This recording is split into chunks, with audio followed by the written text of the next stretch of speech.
TV పోస్ట్ను వదిలి పట్టభద్రుల MLC అభ్యర్థిగా ప్రజాక్షేత్రంలోకి వస్తున్నాను. ఒక్క పూట అన్నం కోసం పోరాటం చేస్తున్న పేదరికంలో ఉన్న సంచార కుటుంబాల్లో చదువుకోవడం ఎంతటి కఠినమైందో కొత్తగా చెప్పేది కాదు. అటువంటి కుటుంబంలో పుట్టిన మదనం గంగాధర్ అనే నేను పగలు కష్టపడుతూ, మరోవైపు చదువుకుంటూ పెరిగాను. ఉస్మానియా యూనివర్సిటీలో చదువుతున్నప్పుడు పట్టు వదలని కసితో కేవలం 22 ఏళ్ల వయసులోనే, అది కూడా మొదటి ప్రయత్నంలోనే ఉద్యోగం సాధించాను. నామినేషన్ ఉద్దేశించి అన్ని సామాజిక వర్గాల నుంచి చాలామంది సొంతంగా స్వతంత్రంగా తరలి వచ్చి ఈరోజు ర్యాలీగా భారీగా నిర్వహించి కలెక్టరేట్ వరకు నిర్వహించే ర్యాలీలో ఉత్సాహాన్ని నింపి విజయవంతంగా ఈరోజు నామినేషన్ దాఖలు చేయడం జరిగింది. అయితే గత కొంతకాలం నుంచి మదనం గంగాధర్ అనే నన్ను ప్రజలు 4 నెలల నుంచి ఆదరించి ప్రోత్సహించడం వల్ల నేను ముందు సాగాను. వారంతా కూడా వేలాదిగా మొదట్లో, ఆ తర్వాత లక్షలాదిగా ఐచ్ఛికంగా స్వతంత్రంగా ముందుకు వచ్చి గ్రాడ్యుయేట్స్గా ఓటర్ నమోదు చేసుకొని నన్ను ప్రోత్సహించారు. వారంతా కూడా చాలా ఉత్సాహంగా ఉన్నారు. ఈ ఎలక్షన్స్లో చాలా వినూత్నంగా, ప్రయోగాత్మకంగా సరైన వ్యక్తిగా గంగాధర్ మదనం అనే నన్ను ఎన్నుకుంటున్నారు. ఆ సూచన ఇచ్చారు. ప్రతి ప్రాంతంలో ఎవరైతే అధికారానికి దూరం ఉన్నారో ప్రజలంతా కూడా ఈసారి ఈ రాజకీయ వేదికలో ఖచ్చితంగా నన్ను గెలిపించి ముందుకు తీసుకుపోతామని కూడా వారందరూ కూడా ప్రతిజ్ఞ తీసుకున్నారు, ప్రోత్సహించారు. ఈ సందర్భంగా ప్రతి ఒక్కరికి కూడా నేను ఈ సందర్భంలో ప్రతి ఒక్కరికి తోడుండి ముందుకు నడపాలనే ఉద్దేశంతో, వారందరి వాడిగా నేను ముందుండి వెళ్ళాలనే ఉద్దేశంతో ప్రతి ఒక్కరు కూడా ఆ విషయంలో ప్రోత్సహిస్తున్నారు. అయితే ఎవరైతే కోరుకుంటున్నారో వారందరూ కూడా అపాయింట్మెంట్ లేకుండా ఎమ్మెల్సీ ఈరోజు గెలిచిన వెంటనే, ఎమ్మెల్యే గెలిచిన వెంటనే ప్రజాప్రతినిధులు ప్రజల్లో ఉండకుండా, ప్రజా సమూహంలో ఉండకుండా, దొరకకుండా, అపాయింట్మెంట్ ఇవ్వకుండా, ప్రజా సమస్యలను పరిష్కరించకుండా దూరం ఉన్నటువంటి సందర్భంలో ప్రజా సమస్యలు చాలా వరకు పరిష్కృతంగా ఉండడం లేదు.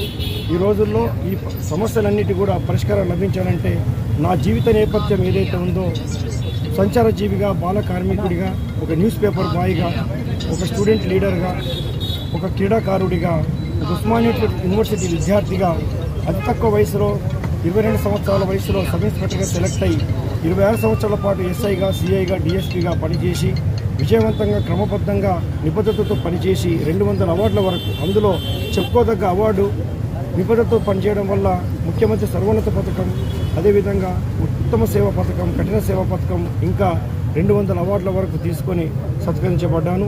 ఈ సందర్భంగా సమాజం అంతా కూడా ఆకర్షిస్తున్నది.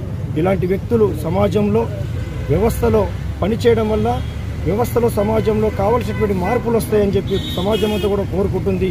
ఈ దిశగా ఈ సమయంలో అదొక సూచనగా ప్రజలంతా కూడా భావిస్తున్నారు. అన్ని వర్గాల ప్రజలు ఈ సమయంలో కోరుకుంటున్నారు. అటువంటి సందర్భమే కనుక సమాజంలో జరిగితే ప్రతి ఒక్కరికి ఆ యొక్క అవకాశం దొరుకుతుంది, చట్టసభల్లోకి వెళ్ళేది. ఈ మధ్యకాలంలో మనకు కొన్ని పరిణామాలు గమనించినట్లయితే సమస్యలకు పరిష్కారం దొరకడం లేదు. అటువంటి సమస్యల పరిష్కారం దొరకాలంటే జీవితంలో అనుభవించేటువంటి సమస్యల పట్ల అవగాహన ఉండాలి. అదేవిధంగా సర్వీసులో కలిగినటువంటి అనుభవం ఉండాలి. ఇటువంటి అనుభవాల రీత్యా మనము రాజకీయ వేదికలో పనిచేసినప్పుడు ఆ సమస్యల పట్ల అవగాహన ఉండి మనం పరిష్కరించడానికి అవకాశం ఉంటుంది. కాబట్టి మీడియా ద్వారా నేను కోరుతుంది ఏంటంటే ప్రజలందరికీ కూడా, ముఖ్యంగా పట్టభద్రులైనటువంటి మేధావులు, అన్ని రంగాల్లో పనిచేస్తున్నటువంటి ఉద్యోగులుగా, నిరుద్యోగులుగా, అందులో ముఖ్యంగా మహిళా ఉద్యోగినులు, అదేవిధంగా ప్రైవేట్ సంస్థల్లో పనిచేస్తున్న తక్కువ జీతాలకు పనిచేస్తున్నటువంటి నిరుద్యోగులు, వాళ్ళు ఉద్యోగులైనప్పుడు కూడా నిరుద్యోగులే. ఎందుకంటే వారికి వచ్చే జీతాలు అంతో ఇంతో ఉన్నప్పటికీ వారి యొక్క జీతాలు చాలినట్టుగా ఉంటాయి. అందుకే ప్రభుత్వం యొక్క నిర్దిష్టమైనటువంటి చట్టాలు ప్రైవేట్ ఉద్యోగులకు కూడా ఉండాల్సినటువంటి అవసరం ఉన్నది. అదేవిధంగా మహిళా ఉద్యోగులకు, అదేవిధంగా హెల్త్ బోనస్లు కానీ, ఇట్లా పనిచేసే ప్రాంతాల్లో అసభ్యకరమైనటువంటి సంఘటనల పట్ల కానీ, ట్రిబ్యునల్స్ ఉండాలనే విషయంలో కానీ, ఇట్లా నిరుద్యోగుల విషయంలో అనేకమైనటువంటి సమస్యలు నిరుద్యోగులు ఎదుర్కొంటున్నారు. నిరుద్యోగులు ఎవరైతే చదువుకుంటున్నారో వారికి బాసట అనేది దొరకడం లేదు. ఆ బాసట ఏంటంటే ఒక చేయూత. ఖచ్చితంగా నిరుద్యోగులు ఒక ప్రభుత్వ ఉద్యోగానికి ప్రిపేర్ కావాలంటే ఖచ్చితంగా ప్రభుత్వ పరంగా ₹1,00,000 కనీసం నిరుద్యోగికి ఒకసారి జీవితకాలంలో సహాయం చేసినట్టయితే ఆ ఉద్యోగి ప్రభుత్వ ఉద్యోగం సాధించడానికి అవకాశం ఉంటుంది. అట్లాగే సమాజంలో, వ్యవస్థలో మార్పులు కోరుకోవాలనే ఉద్దేశంతో నేను ఒక మేనిఫెస్టో పాయింట్తో ముందుకు వెళ్ళడం జరిగింది. అందులో ముఖ్యమైనటువంటి విషయం ఏంటంటే సమాజంలో అన్ని సాధారణ అంశాల పట్ల అవగాహన ఉన్నటువంటి జర్నలిస్టులకు ఒక ఎమ్మెల్సీ నియోజకవర్గం ఉండాలనేది ప్రధానంగా కోరుకున్నటువంటి డిమాండ్.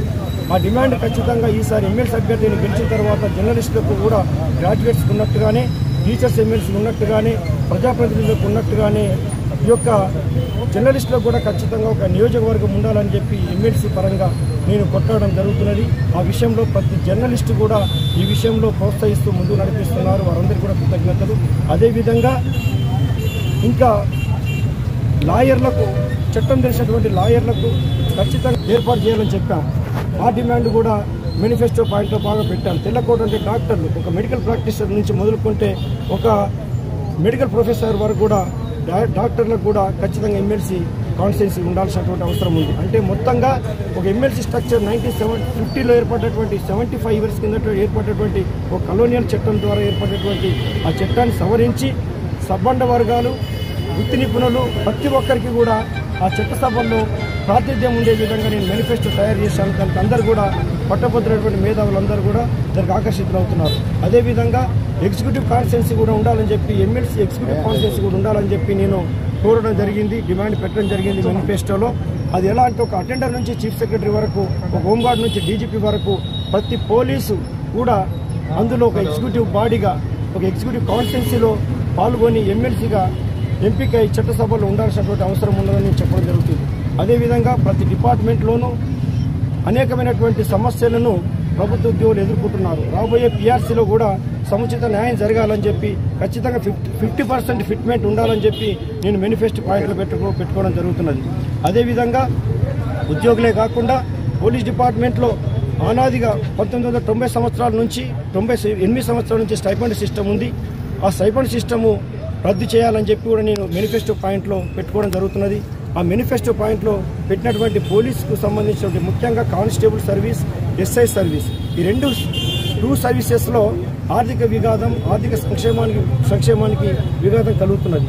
అది ఎలా అంటే స్టైపెండ్ సిస్టమ్ పెట్టడం వల్ల పోలీసులకి ఒక సంవత్సరం ఇంక్రిమెంటు, ఒక సంవత్సరం సర్వీసు లభించకపోవడం వల్ల వారు చాలా ఆర్థికంగా నష్టపోతున్నారు.